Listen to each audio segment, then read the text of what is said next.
Մատորա, Տիկո մատորա, Հայկ մատորա, այ Հայկը որ ասում մատորա, ուրեմն մատորա, ողջույն։ YouTube-ի իմ պաշտոնական ալիքում կրկին step by step-ն է, սա երկրորդ էպիզոդն է, ես հուսամ առաջին էպիզոդը հասցրել եք դիտել, իսկ եթե ոչ, ապա փնտրեք եւ գտեք YouTube-ի իմ պաշտոնական ալիքում, որովհետեւ շատ հետաքրքիր ֆիլմեր, ներկայացումներ, համերգներ եւ գրքեր եմ ձեզ խորհուրդ տվել առաջին էպիզոդում, նույնը լինելու է իհարկե այստեղ այս թողարկման ընթացքում։ Շատ ծանրաբեռնված, լավ իմաստով ծանրաբեռնված շաբաթ է լինելու, որովհետև հագեցած է տարբեր մշակութային միջոցառումներով։ Նախ միասին փորձելու ենք բացահայտել աղախնի գաղտնիքը կինոթատրոնում, հետո տանը խորհուրդ եմ տալու մի շատ հետաքրքիր ֆիլմ Լանտիմուսից, իհարկե այն ֆիլմը, որը դիտելու եք մի քանի տարի առաջվա ֆիլմ է, իսկ այս տարի առաջարկում եմ նրա Բուգոնյան դիտել, որովհետև ընդգրկված է Օսկարի 98-րդ մրցանակաբաշխությանը, ինչպես նաև միասին լատվիական գրականության մեջ ենք խորանալու եւ նաև հետաքրքիր ներկայացում եմ ձեզ խորհուրդ տալու։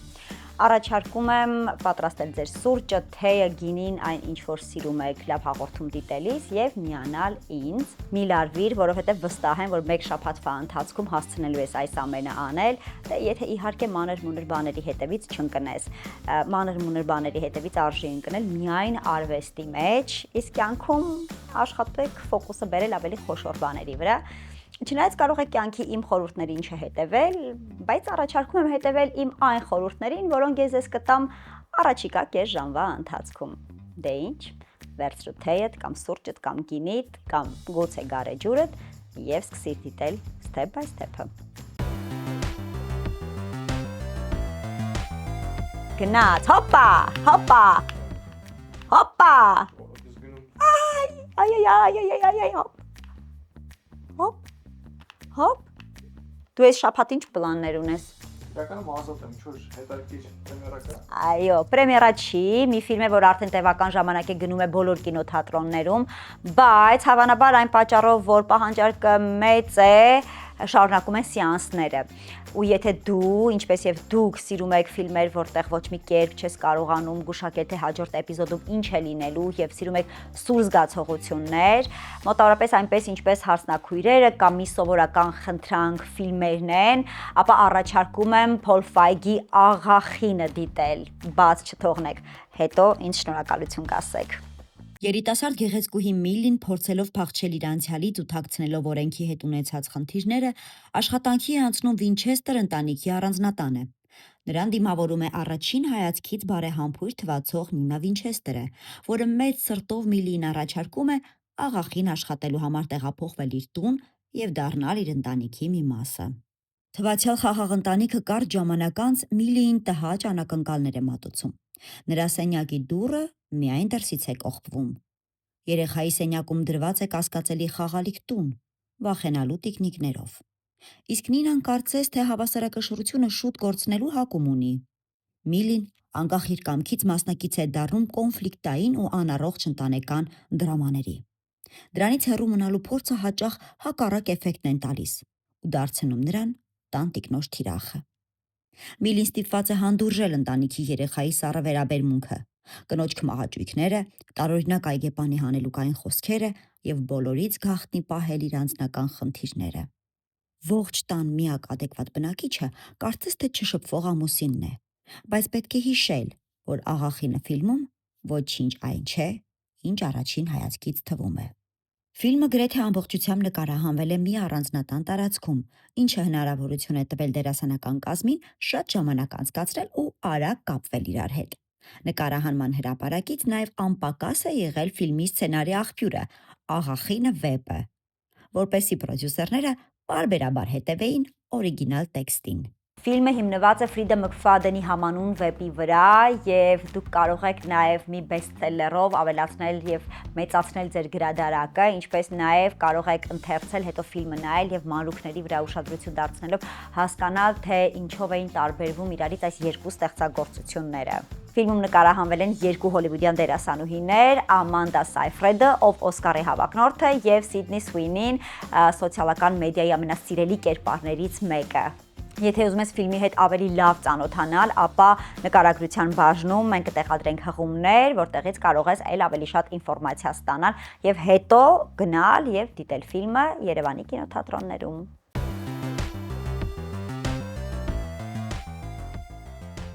Եթե տանից դուրս գալու հավես չունես, բայց այնուամենայնիվ ուզում ես օրդ մշակութային անցկացնել, ապա հիմա խորհուրդ եմ տալու մի ֆիլմ, որից կարող է ուղեղումդ պայթյուն առաջանալ։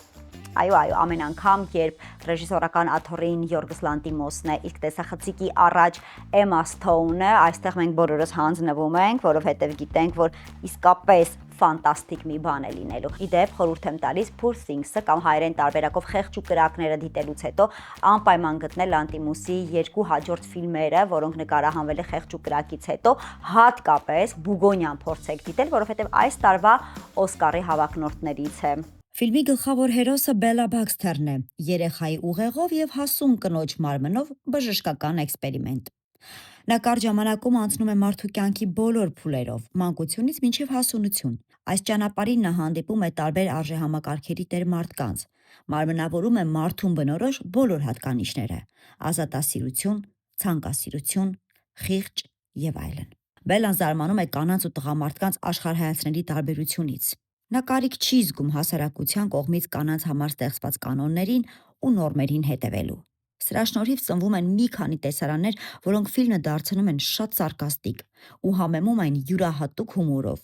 քանի որ աղջկա դիտարկումները երբեմն առաջացնում են անհարմար ծիծաղ ու անհարմար ռեալիստականություն։ Խեղճ ու կրակները կարծես արագացված կենսագրություն լինի տարօրինակ աշխարհում ապրող տարօրինակ արարածի մասին, որը ստիպում է մտածել մեր ծնողների, ինքներս մեզ եւ անգամ Աստծո հետ ունեցած մեր հարաբերությունների մասին։ Ֆիլմի աշխարհը ժամանակակից ու տրամաբանությունից դուրս է։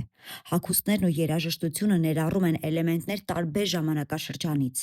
Ռեժիսորն օգտագործել է հոլիվուդյան ու եվրոպական դասական ֆիլմերի մեթոդներ, կադրեր, որոնք մեկ ֆուտուրիստական են, մեկ բոլորիս հիշեցնում են մեր մանկության կամ մեր ծնողների մանկության ֆիլմերը։ Արտասովոր վիզուալների միջոցով ռեժիսորը մեզ մոտ մի շարք հարցեր է առաջացնում, բայց անկախ դրանից ֆիլմն ունի անբացատրելի հարազատ ու էմոցիոնալ պահեր, որոնք ընդգծում են ներկայացվող պատմության համեմատությունը։ Լանտիմոսը ձգտել է հավատարիմ մնալ իր վիզուալ ոճին ու օգտագործել է պրակտիկ էֆեկտներ։ Նա խուսափել է կանաչ տաղավարների օգտագործումից, գրեթե բոլոր տեսարանները նկարահանվել են հատուկ ֆիլմի համար կառուցված տաղավարներում, ինչը իհարկե ահռելի ջանքեր է պահանջել։ Ռեժիսորը խուսափել է նաև գլխավոր դերասանուհուն դիմահարդարանք կամ կեղծամներ տալուց, հնարավորինս պահպանելով բնական տեսք, իհարկե որոշ բացառություններով։ Ֆիլմի դերասանական կազմը ցնցող է. Ուիլյամ Դեֆո, Մարկ Ռաֆալո, Ռեմի Յուսեֆ, իսկ ամեն ինչի գլխավերևում ֆանտաստիկ Էմմա Սթոունն է, իր հարուստ կարիերայի լավագույն կատարումներից մեկով։ Բելայի շնորհիվ Էմման արժանացավ իր երկրորդ Օսկարին, եւ խոսակցություններ սկսվեցին, որ միգուցե Հոլիվուդում նոր սերնդի Մերիլ Սթրիփն է ժամանել։ Էմմա Սթոունի բազմաթիվ աշխատանքներով կարելի է հիանալ, բայց իհարկե Խեղճ ու կրակները դիտելիս անհնար է չխոնարհվել նրա դերասանական տաղանդի առջև, այնպես որ առաջարկում եմ ֆիլմը դիտել շատ ուշադիր, որովհետև բազմաթիվ հարցեր են առաջանալու գլխումդ եւ պատասխանները գտնելու ես հենց մանրուքների մեջ։ Հենց այնպես չէ, որ Լանտիմոսը աշխարհի լավագույն եւ ամենասիրելի ռեժիսորներից մեկն է, իսկ իմ պաշտելիներից մեկը։ Ֆիլմի հղումը կգտնես նկարագրության բաժնում, բայց միշտ ապիր, որովհետև ես մի քանի հետաքրքիր բաներ եմ ուզում խորհուրդ տալ, որից հետո նոր կարող ես գնալ եւ դիտել Խեղճ ու կրակները։ Հայկ, քո հեռախոսը ինչ է։ Ես ինչա։ Անցավ չնական բրենդ է։ Նայեմ, iPhone չի։ Վայ, լուրջ ես ասում։ Լավ, ես հեռախոսը կողք դիր։ Այսօրվանից միայն iPhone։ Բայց սա ցավոք գովաստ չի։ Սա մի փոքրիկ մանրուք է Apple ընկերության կողմից։ Իսկ դու գիտեիր, որ Apple ընկերությունը ունի մի շատ կարևոր պահանջ։ Երբ ֆիլմում հերոսները նկարահանվում են հեռախոսով, iPhone հեռախոսով կարող է նկարահանվել միայն լավ հերոսը։ Իսկ եթե հերոսը անպատասխանատու է, անտագանիստ է կամ խնդիրներ ունի օրենքի հետ, ապա բացառված է, որ նրա ձեռքին տեսնեք iPhone հեռախոս։ Գիտես, դրա ամենավառ օրինակը որ ֆիլմն է։ Չէ։ Դաշույնները դուրսը։ Երբ ֆիլմը նայում ես, հենց ամենասկզբից կարող ես զգուշակել, թե ով է մարդասպանը։ Գիտես ինչպես։ Դե արդեն ասացի էլի, տեսնում ես ում ձեռքին iPhone չի, ուրեմն հենց նա էլ մարդասպանն է։ Լավ, դուր։ Ես մարդասպան եմ։ Դուր։ Ես մարդասպան չեմ, դրա համար իմ iPhone-ը վերադարձրու։ Սա մի փոքրիկ փաստ Apple ընկերության մասին։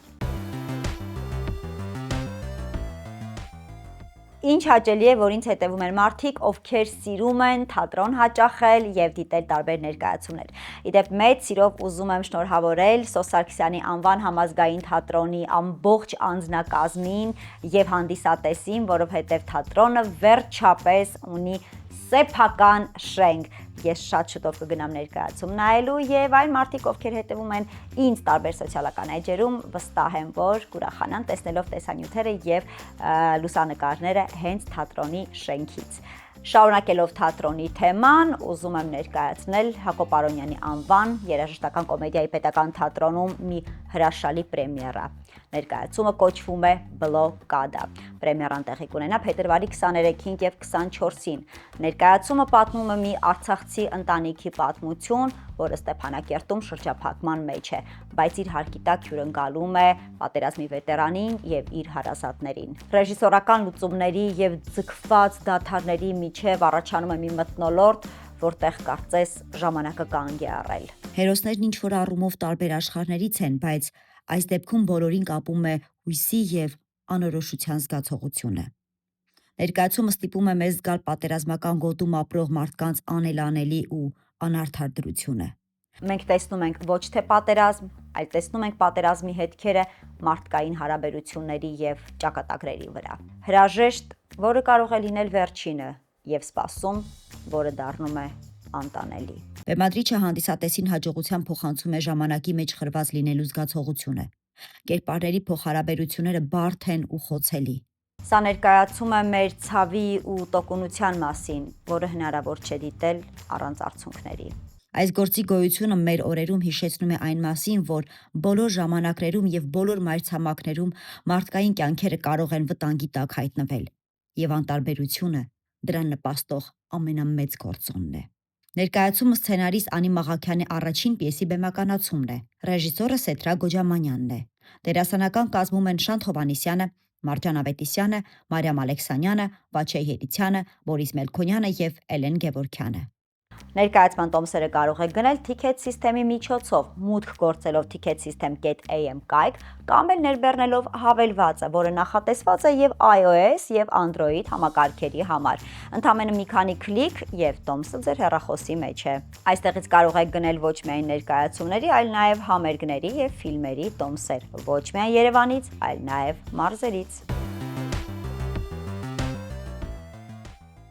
Եթե ուզում եք երեխաներին վառ եւ ուրախ մանկություն պարգևել, ապա առաջարկում եմ նրանց տանել դիտելու կրկեսայի ներկայացում մեր միակ եւ ակրկնելի Տաշիր արենայում, որտեղ այս պահին ընթանում է Էթերնիա հրաշալի գունագեղ ներկայացումը։ Հրաշալի արտիստներ, հրաշալի երաժշտություն, համարներ, որոնք անմոռանալի հետ կթողնեն ձեր երեխայի հիշողության մեջ։ Էթերնիան պարզապես շոու չէ, այլ վիզուալ գլուխգործոց, ապշեցուցիչ զգեստներ, հետաքրքիր ակրոբատիկ համարներ, հատուկ գեր ժամանակակից էֆեկտներ եւ եզակի դեկորացիաներ։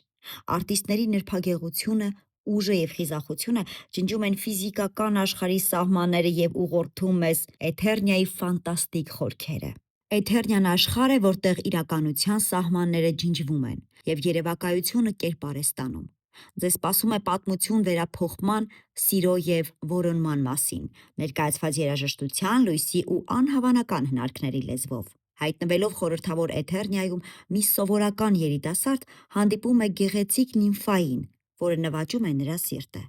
Նա պատրաստ է ամեն ինչի իր նիմֆայի համար, նույնիսկ վտանգավոր ճամփորդության անհայտ երկրներով։ Իր ուղեկցորդի իմաստուն պապիկի Էթերնիայի գաղտնիքների պահպանման հետ միասին հերոսը կանցնի 4 տարերի փորձությունների միջով, կհանդիպի ֆանտաստիկ արարածների եւ անհավանական խոչընդոտների։ Եվ ինչպես կավարտվի այս ամենը, կամ գուցե չի ավարտվի։ Դուք կիմանաք դրա մասին շոուի ընթացքում։ Իդեպ կրկեսային ներկայացման տոմսերը կարող եք ձեռք բերել Տաշիր Arena.am կայքից, որտեղ նաև կարող եք ընտրել ձեր գրպանին հարմար տոմսը եւ իհարկե ընտրել նստատեղը։ Չնայած այստեղ բոլոր կետերից ներկայացումը հրաշալի կերպով երևում է։ Հղումը եւ մանրամասները կարող ես գտնել նկարագրության բաժնում եւ չմոռանաս անպայման բաժանորդագրվել Հերմինե Ստեփանյան TV YouTube-ի իմ պաշտոնական ալիքին։ Այստեղ ես հաղորդումները մշտապես թարմացնում եմ։ Չմոռանանք ամեն կիրակի ժամը 12:30-ին Step by Step-ի նոր էպիզոդը կլինի հենց այս ալիքում։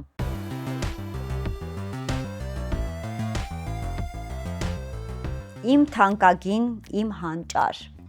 Ես մի ցանկություն ունեմ միայն, կրկին տեսնել քեզ։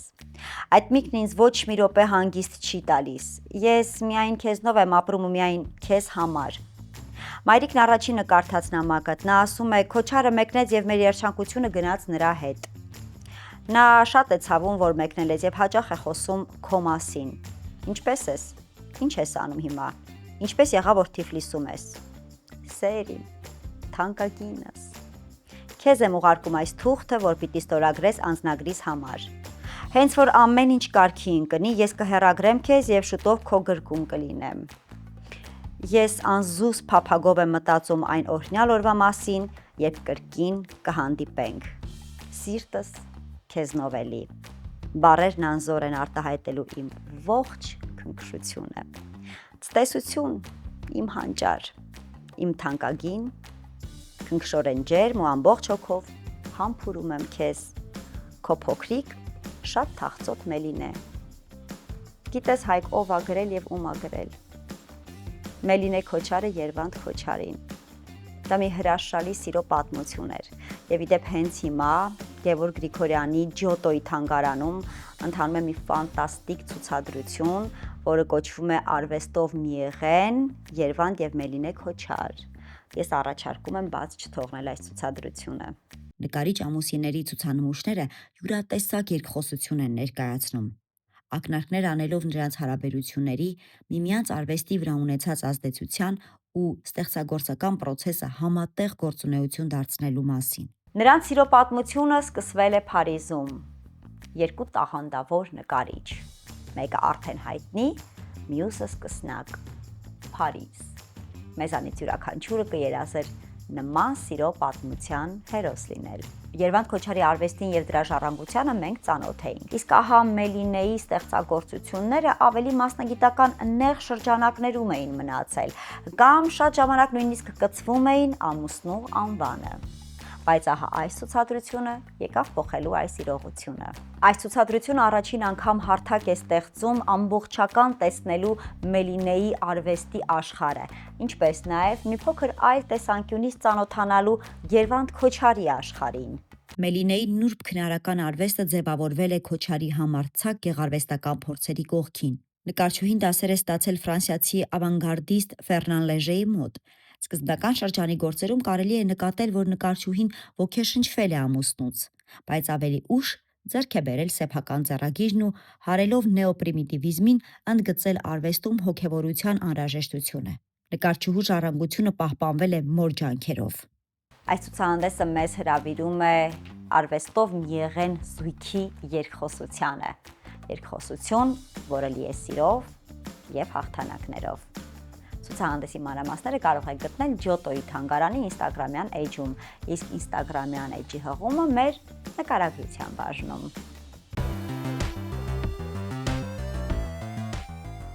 Ինչ կասեք, եթե մի փոքր ընթերցենք։ Ես խորհուրդ կտամ մի գիրք, որը վերջին շրջանում իմ ընթերցած ամենացնցող ստեղծագործություններից մեկն է եղել։ Հատկապես կանանց եմ խորհուրդ տալիս ընթերցել, որովհետև բազմաթիվ հետաքրքիր շերտեր է գիրքը բացում եւ սկսում ես մտածել,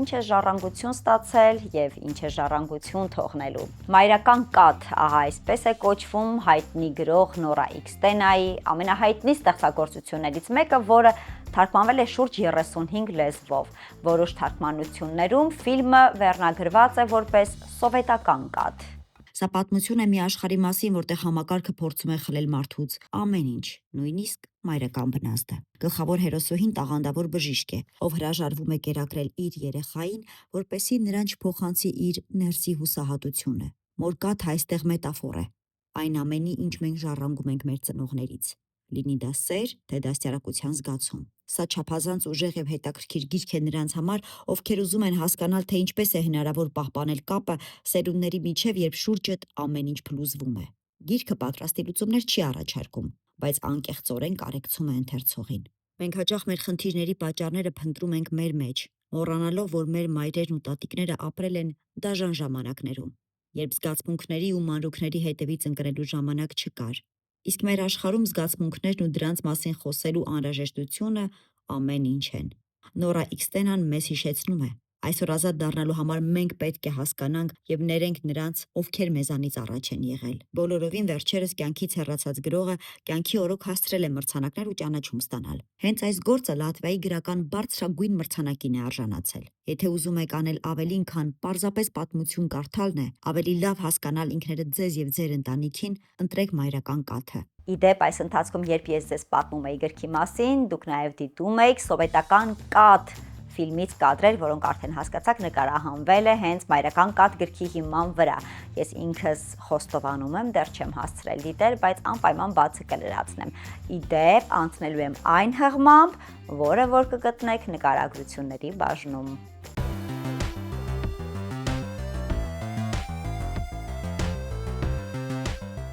Լսի իսկ լինում է, որ օրինակ դու ինչ-որ մեկի խորհրդով Instagram-ում կամ Facebook-ում ասում օրինակ ինչ-որ մեկը ֆիլմ է խորհուրդ տալիս, դու գնաս նայես այդ ֆիլմը, տենց լինում է։